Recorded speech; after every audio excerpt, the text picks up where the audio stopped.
Hello and welcome to iDempiere video manual.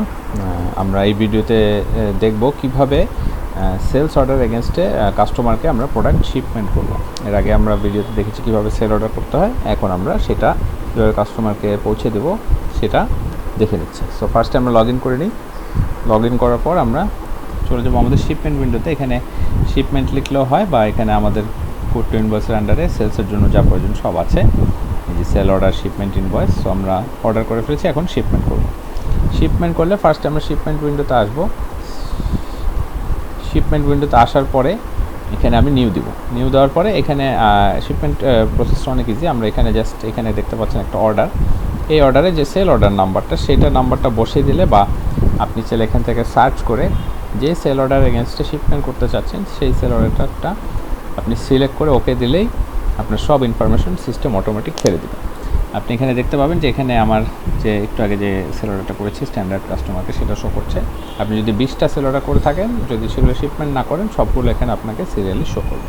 So আপনি সেখান থেকেও সিলেক্ট করে যেটা প্রয়োজন সেটা সিলেক্ট করে শিপমেন্ট করতে পারবেন। সো আমি যেহেতু এই অর্ডারটা শিপমেন্ট করব 5000 ডকুমেন্ট নাম্বার 2500 টাকার, যে 5 টাকা করে 500 নাম্বার 1 ব্রিক, সেটা আমি সিলেক্ট করে ওকে দিলাম। তাহলে সিস্টেম দেখবেন অটোমেটিক যেটা করবে, এই অর্ডার এগেনস্টে ওর যে ইনফরমেশন ছিল সেগুলো সে বসিয়ে নেবে। শিপমেন্ট, কোন পার্টি, কোন ওয়ারহাউস থেকে যাবে, এই যে স্ট্যান্ডার্ড কাস্টমার, অটোমেটিক সেটা সিস্টেম নিয়ে নিচ্ছে। তো আমি এরপর যেটা করবো, সেভ করব। আমার হিটারের কাজটা শেষ। এরপরে চলে যাব আমরা হচ্ছে শিপমেন্ট লাইনে। এই লাইনে গিয়ে আমরা বলে দেবো যে কোন প্রোডাক্ট। হ্যাঁ, এখানেও একটা আমার যেহেতু সেল অর্ডার লাইনে বলা আছে কোন প্রোডাক্ট কী ছিল, সেটা সিস্টেম এখান থেকে আপনাকে শো করবে। সেলস অর্ডার লাইনে আপনি দেখবেন একটা ডাটা আছে, সেটা হচ্ছে যে 2500। এটা হচ্ছে আমরা যে সেল অর্ডার করেছিলাম সেখানে লাইনে বলে দিয়েছিলাম 1 নম্বর ব্রিক 500 কোয়ান্টিটি। সো সিস্টেম সেটা টেনে এনেছে। হ্যাঁ, এখানে শো করছে আমরা এটা 500 কোয়ান্টিটি।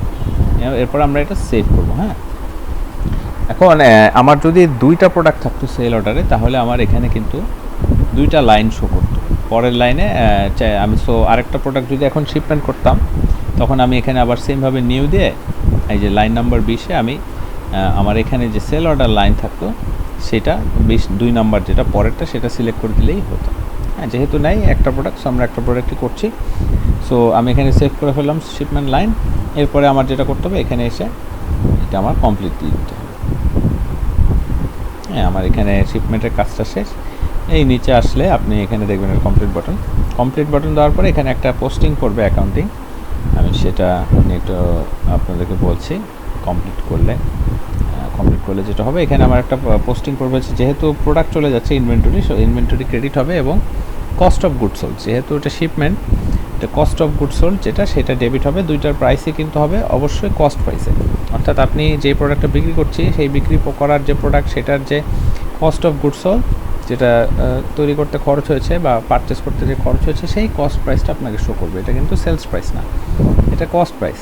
সো 5 টাকা করে 500 প্রোডাক্ট, এখানে আমার 2500 টাকা কিন্তু কস্ট প্রাইস। হ্যাঁ, প্রোডাক্ট ইউজেস ডেবিট এবং এই যে ব্রিক বের হয়ে গেল, সেটা ক্রেডিট হলো কস্ট প্রাইসে 2500 টাকা। ঠিক আছে, এরপরে আমরা যেটা করব, ইনভয়েসটা করে কীভাবে পেমেন্ট করতে হয় সেই প্রসেসটা দেখে নেব। Thanks for watching.